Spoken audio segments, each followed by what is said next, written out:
Hey folks, I'm here to show y'all the builds I used to achieve rank 1 Pyromancer in the most recent playtest for Dungeonborne. I've managed to hit 1,000 with my Pyroblast, demanding respect from even the most geared tanks. We'll start with what thresholds are useful, and afterwards describe the two primary gear building styles.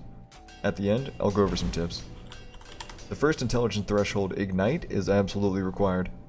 Every time you hit an enemy with a fire spell, they will accumulate stacks of Ignite. A great way to utilize this is to spam unchanneled fireballs onto tanks to secure kills over time with the chip damage. After reaching 45 intelligence, you have 3 new objectives.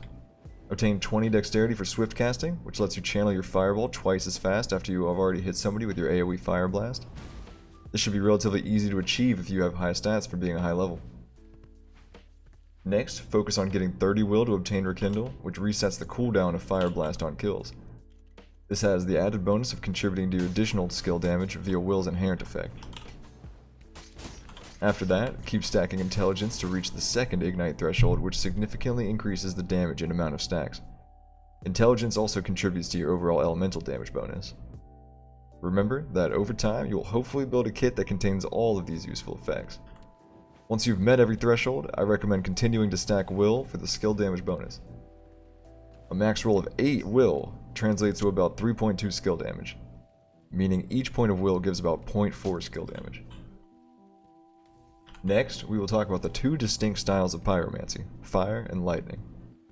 Fire style is oriented around using your Pyroblast for massive burst damage. Lightning style is focused on using your 2 lightning staves to consistently barrage the backline. Which 2 staves you choose alongside what your gear's attributes are determine your style. Regardless of style, we always need to run 2 of the same staff. The reason being is that when you have gear that is blue quality or above, every staff has an innate 10 to 16% elemental damage roll. This demands us to double down on our staff choice, as we would be sacrificing an incredibly large amount of relevant elemental damage bonuses otherwise. Purple staffs all have an innate 10 to 16% skill damage roll as well, essentially requiring that quality for both of our staffs. Purple rings also have an innate 10 to 16% skill damage roll. These 4 items are Pyro's most massive power spikes.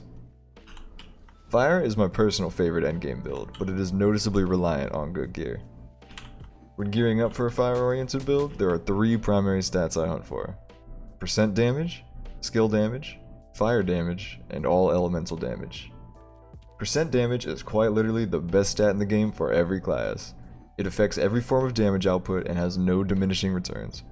Even 12.4% collectively on a piece between skill damage and fire damage somehow underperforms compared to 11.7 damage on the same piece. Skill damage stacks incredibly well with your Pyroblasts and your fire AoE. If you are building for lightning damage, this attribute becomes the least relevant. Lightning is a great way to deal consistent damage with farcasting. It is perfect for budget pyros since you don't really need any skill damage rolls. When gearing for a lightning oriented build, I prioritize the skills a little differently. Percent damage, lightning damage, all elemental damage, and then skill damage. These damage attributes can only roll on hats, shirts, gloves, and necklaces. All weapons have innate percent damage rolls, and only purple rings have skill damage. For both builds, when looking at tertiary stat attributes for our pants and boots, we want to prioritize intelligence until level 70, and then will as much as possible. Will contributes to skill damage, and intelligence contributes to elemental damage. Will seems to scale your skill damage slightly larger than intelligence scales your elemental damage. Corrupted gear is something that has an increased bonus at the cost of it having a stipulation to activate. The only corrupted gear that a pyro would find useful is something like this. Almost double the damage percent of a typical amulet at the cost of our opponent being required to be full HP. This particular corruption helps us one-hit people with a charged Pyroblast.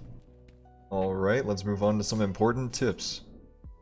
Pick up as many torches at the beginning of the round as you can. Pyros use these to quickly refresh their Inferno stacks when there are no environmental torches around. Inferno stacks from fire sources give you 4% fire damage each, for a total of 12% at max stacks. You can drop 5 torches at a time extremely quickly by just dragging a stack out of your inventory or by pressing Ctrl and left click. These items fall out individually, counting as 5 total fire sources. Be warned though, you will always consume 3 fire sources no matter what, even if you do not need that many to be entirely full.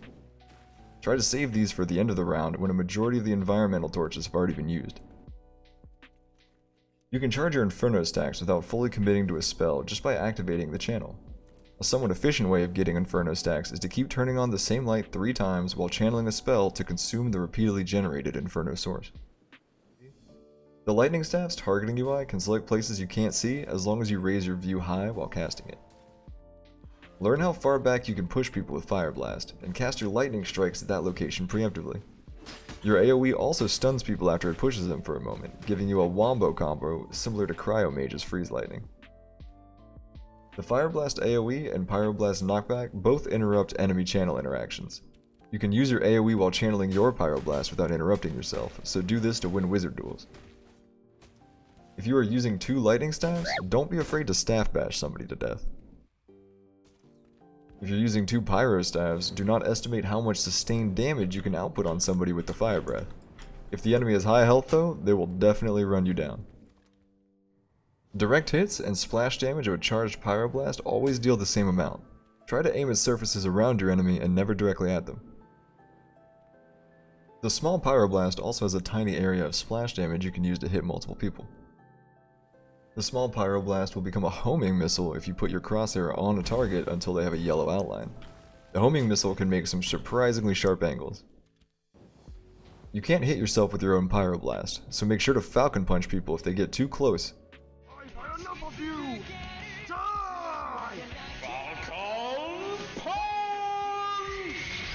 The pyroblast spawns a little bit in front of you, leading to some instances where you will fire at someone point blank and it will go straight through them. Aiming and releasing directly at the ground under you is a much safer alternative for guaranteeing a hit on someone who is very close to you. Every source of damage can have a random crit, including Pyroblast. That is how I managed to hit above 1,000. To realistically one-hit people, you're going to need a full set of items that roll a combination of percent damage and skill damage. That's it. See you guys next playtest.